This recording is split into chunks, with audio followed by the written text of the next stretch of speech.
This week has been an incredible week in politics. The change in the position of the US administration regarding their relationship with Israel is something that we've never thought would happen so soon. Of course, we understand that the public in the US has changed their view on Israel after what they have carried out in Gaza.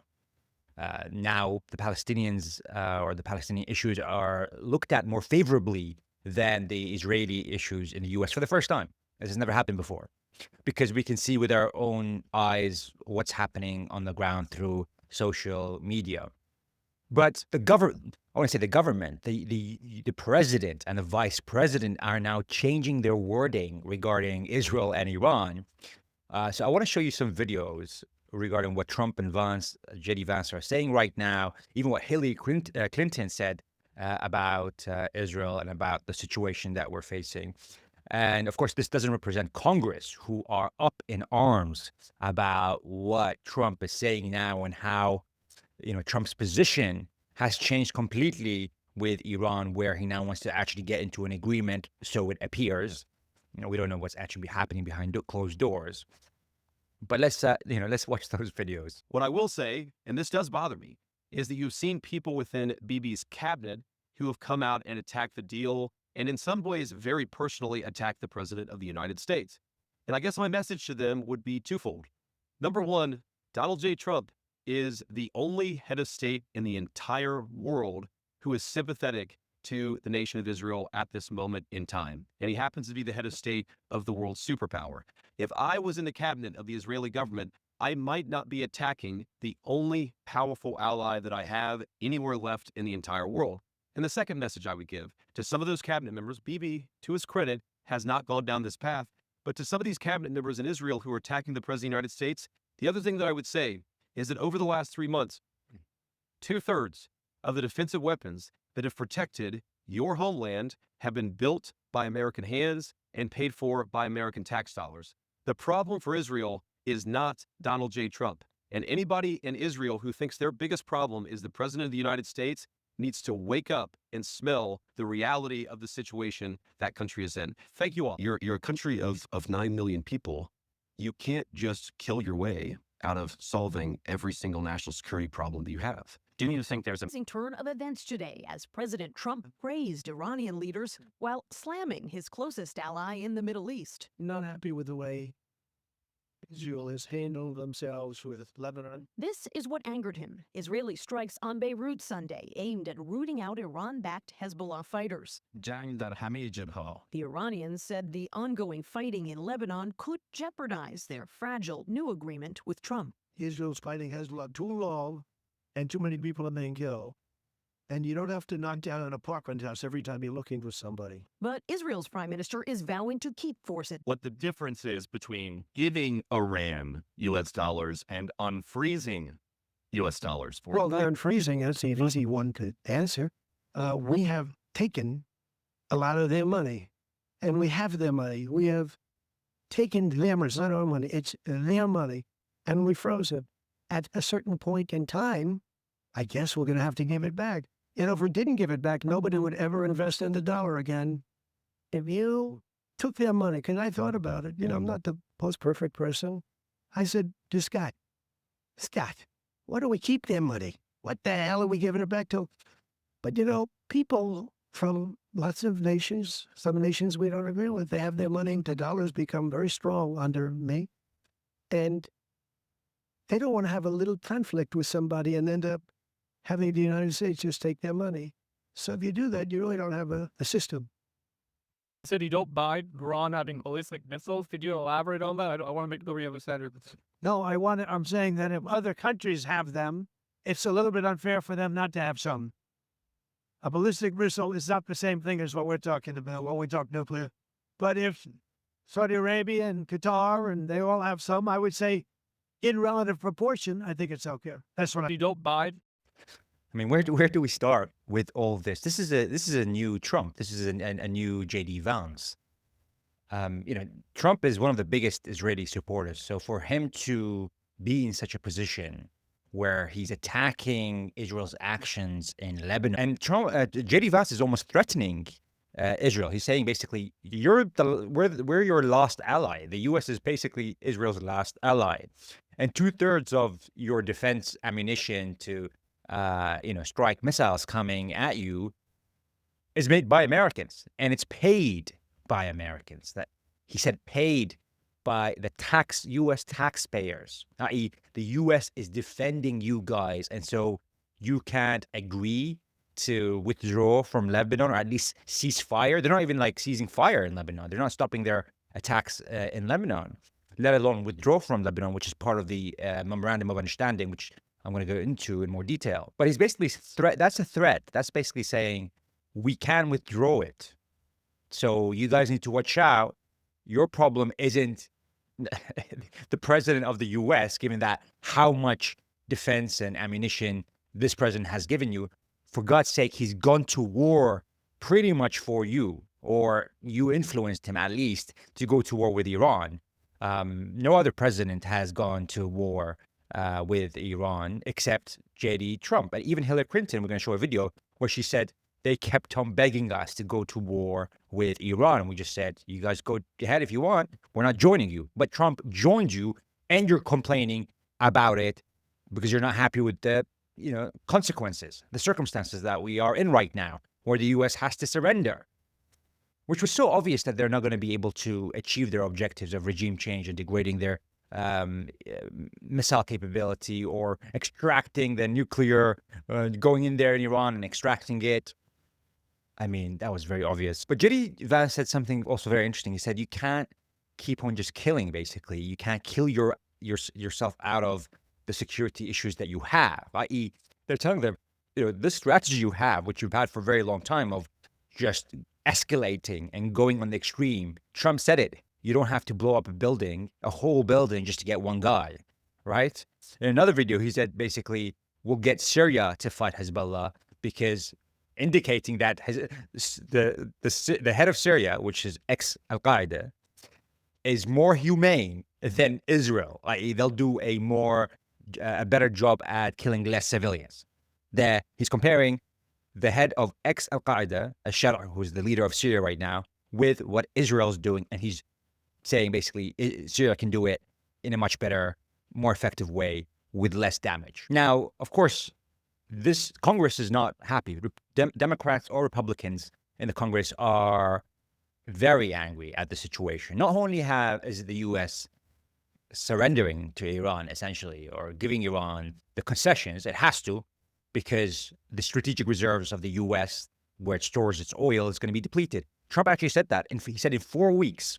Now, we're estimating in 60 days, but he's saying in 4 weeks, we're not going to have any reserves. And the reserves, the oil reserves and storage that the administration is releasing into the economy, into the system, to keep oil prices low and to ensure there's no oil shortages.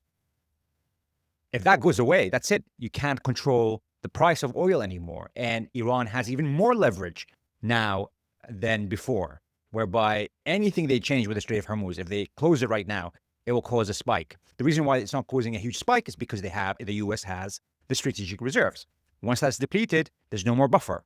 The impact of Iran's action is immediately impacts the U.S. economy, and people will feel it straight away because of those higher oil prices.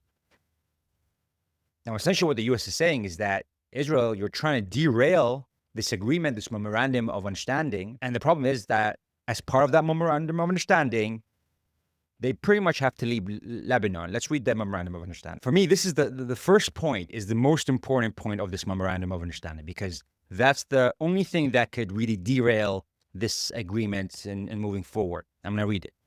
The Islamic Republic of Iran and the United States of America and their allies in the current war, by signing this MOU, declare the immediate and permanent termination of military operations on all fronts, including in Lebanon. But it goes further. And undertake from now on not to initiate any war or any military operation against each other, and to refrain from the threat or use of force against each other, and ensuring the territorial integrity and sovereignty of Lebanon. They're literally specifying it. And ensuring the territorial integrity and sovereignty of Lebanon. If Israel is occupying Lebanon, that means they're not ensuring, the Iran and the US are not ensuring the integrity and the sovereignty of Lebanon because you have an occupying force in Lebanon. So this is basically saying Israel has to withdraw from Lebanon to ensure the integrity and sovereignty of Lebanon. It's shocking that the US accepted this text in the memorandum of understanding.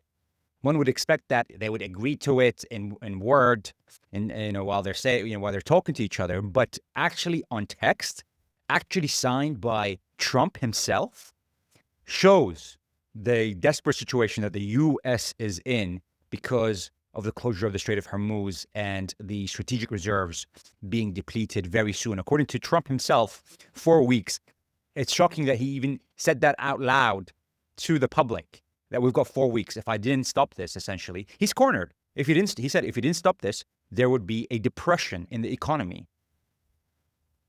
And so he actually chose America over Israel. But Congress is not happy with that. They're not happy that he's stopping the war with Iran. They're not happy that he's saying those words regarding Israel. And so the question becomes, what is the U.S. actually going to do? Because words are cheap. It's still impactful that the president is saying these things to the public. He's actually aligning with the public, which is very different to what Congress feels. The Congress is not very aligned on the Israel subject with the American public. And so for him, aligning with the American public is actually probably a good thing for his midterm elections. Not in terms of the funding he's going to get from certain lobbies. That's going to be reduced for sure. But in terms of the actual public, a president standing, I wouldn't say against Israel, but to Israel, to say to them, hang on, guys, like, we support you a lot. You need to calm down. We defend you. We provide your defense systems, pretty much. 2/3 of your defense is based, not only is it given to you, we supply it to you, but we pay for it. The U.S. taxpayer pays for it. So what is the U.S. going to do when Israel escalates? And they are escalating. Last night they went deeper, tried to go deeper into Lebanon. There's lots of Israeli casualties in terms of there's a tank commander and a couple of soldiers that have been killed and injured. And so now Iran has said essentially that we're not going to meet in Switzerland on Friday until we sort out this whole escalation by Israel. Now, we don't know what Iran's going to do. Are they just going to, they have two options, either escalate themselves against Israel, which I don't think they're going to do at the moment, unless Israel hits Beirut. But what they're doing right now is saying we're not going to move ahead with the memorandum of understanding, i.e. we're not going to open the Strait of Hormuz completely until Israel stops what it's doing, i.e. it's not escalating. Now, if Israel just doesn't listen to the U.S., is Trump going to actually stop providing weaponry to Israel? Is he going to stop funding going to Israel? As I said, words are, cheap. You can just freely use them. Action is something else. Are we going to see some action from Trump? Possibly. Not that he wants to, just because of the situation with the U.S. economy. He can't go into the midterm elections with a depression in the U.S. economy. That's a sure bet that he's going to lose, or the Republican Party is going to lose the midterm elections. The only way he could actually win the midterm elections, or even have a chance of the Republican Party to win the midterm elections, if he stands up to Israel. Hence, we see a very different position of Trump regarding his views on Israel, basically telling him, you're going too far. You're going way too far. We usually hear presidents say these things when they're out of office, not during office. And it's the same thing with JD Vance. Now, JD Vance is going across all different news agencies and podcasts to, basically sell this memorandum of understanding. And Israelis are obviously not happy with this and working around the clock to ensure everyone that they can influence is influenced to stop this from moving forward. But Trump has no choice.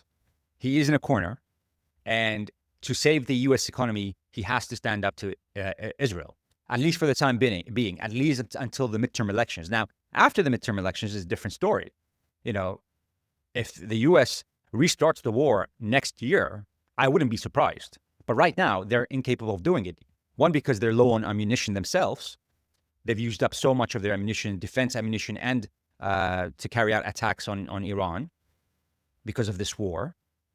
And two, the oil strategic reserves are being depleted. He says in 4 weeks. And it takes about 40 to 60 days for these tankers to go from the Gulf areas all the way to the refineries in the US to be refined in gasoline and diesel. So they need to move like very quickly to open the Strait of Hormuz immediately, which is why pretty much the US gave all these concessions to Iran. But the problem is Trump has to deal with people like that. Israel's far-right National Security Minister Itamar Ben Gvir responds to Vice President JD Vance for every tear shed by an Israeli mother. That's what he said. 1,000 Lebanese mothers should cry. All of Lebanon should burn. All of Lebanon should burn. But it's not just Trump who is actually now showing up and having a bit of a backbone to say something. Hillary Clinton, who is very pro-Israel, said this. Bibi Netanyahu made the same case. Tell me about that. Well, you're absolutely right. When I was secretary, it was a constant, theme by Netanyahu and his then government, the then defense minister, Ehud Barak, the former prime minister. It was relentless. It was a constant push. I remember. What would he say to you? What? What would he say to you? He would basically say, you need to support us in attacking Iran. And back then, this was, 2009 to the end of 2012, we had more capacity than Israel did on several fronts to do that. And so there was a constant argument that we would have. And I remember one day I was on the phone for hours with Ehud, with Bibi, with others, and they would say things like, our planes are on the tarmac. And I'd say, well, good luck. I mean, great. Why are you doing this? Where else would planes be other than in the air? But on the tarmac, ready to take see. off. Yes. Well, no, they'd be in the hangar, but they were on the tarmac. And you would say things So you're saying you were being played all the time. I mean, by an ally that receives an enormous amount of aid. well, of course. And look, Bibi's been obsessed as long as I've dealt with him with two things: Iran, as you know, and his desire to normalize relations with Saudi Arabia. The first formal meeting I had with him in 2009, probably March, at the State Department, it was absolutely, how can we get normalization with Saudi Arabia, and how do we totally decapitate Iran? And he had this view that I think has become very clear in his, dealings with Trump. Number one, decapitate the regime, it will fall. Number two, do enough bombing against enough critical infrastructure, try to, disable the military insofar as possible, the people will rise up.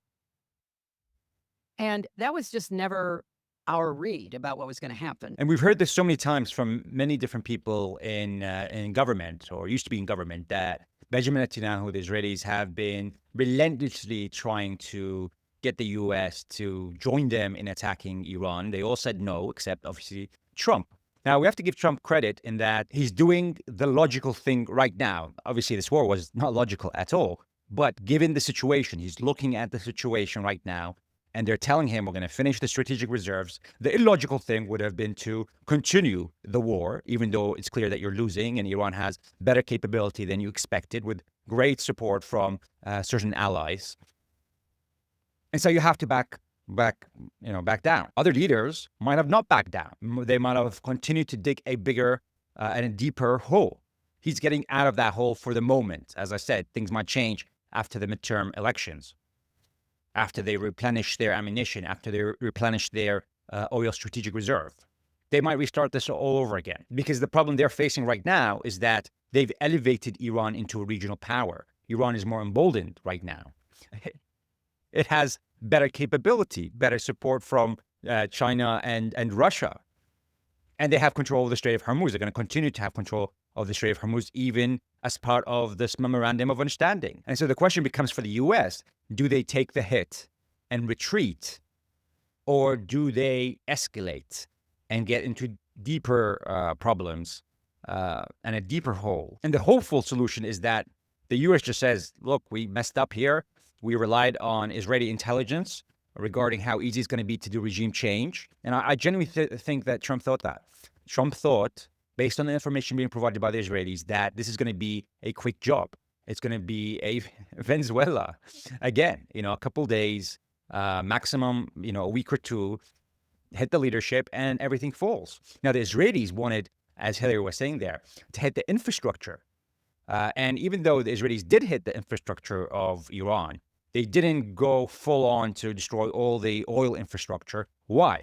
Because Iran said that if that happens, if we can't produce any oil, no one's going to be producing oil in the region. So they used the region as their deterrence, and it worked.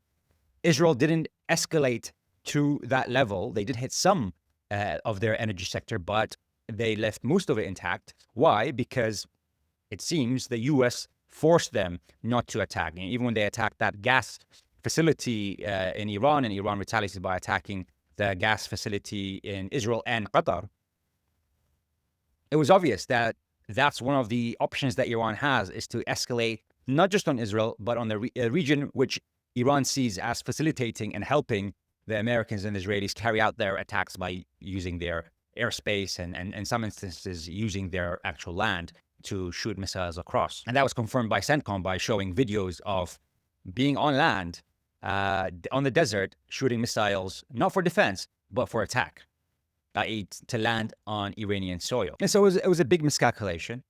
Trump realizes it's a big miscalculation. He's retreating for the time being. And the question becomes, how is he going to control Israel? Is there an agreement or understanding between Trump and the Iranians that, hey, if you can't do anything about Israel, then leave it to the Iranians to do something with Israel, and you just move away, step aside, because without the U.S. funding or, supply of intelligence and ammunition, or even their fuel tankers, without those U.S. fuel tankers, Israel is not able to carry out extensive damage on Iran, because their airplanes won't be able to go all the way to Iran and come back without refueling in the air. And the U.S. really has that capacity to help the Israelis do that. Israel doesn't have that capacity. So without the U.S. help, Israel is not going to be able to really match up with Iran. So we're going to find out whether there is that agreement with Israel now, obviously escalating, because for Benjamin Netanyahu, if he doesn't escalate, if he retreats, if he withdraws from Lebanon, then it's for sure he's going to lose the elections in October in Israel. And if he loses the elections, then he is likely, very likely, to go to prison because he's in court right now due to bribery and fraud. And the only reason why this is not going forward is because of the security situation in Israel and the fact that he's prime minister. If he's not prime minister, he's going to be indicted for those charges. And so for him, he kind of has to escalate. Otherwise, he goes to prison in Israel. And so that's the kind of mismatch between Benjamin Netanyahu's objectives and Trump's objectives.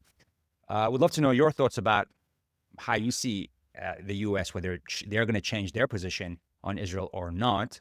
It's interesting how Trump not only is kind of telling Israel to calm down and what they're doing is overblown, Trump is basically saying that, hey, Iran can have their missiles, which at the beginning, if you remember, that's one of the things they wanted Iran to agree to, which is to limit their ballistic missiles. But Trump is saying, well, if Saudi Arabia has it, if the region has it, it's kind of unfair that, Iran doesn't have it. And then when it comes to the money, also a big concession that he's basically saying, well, we can't steal their money.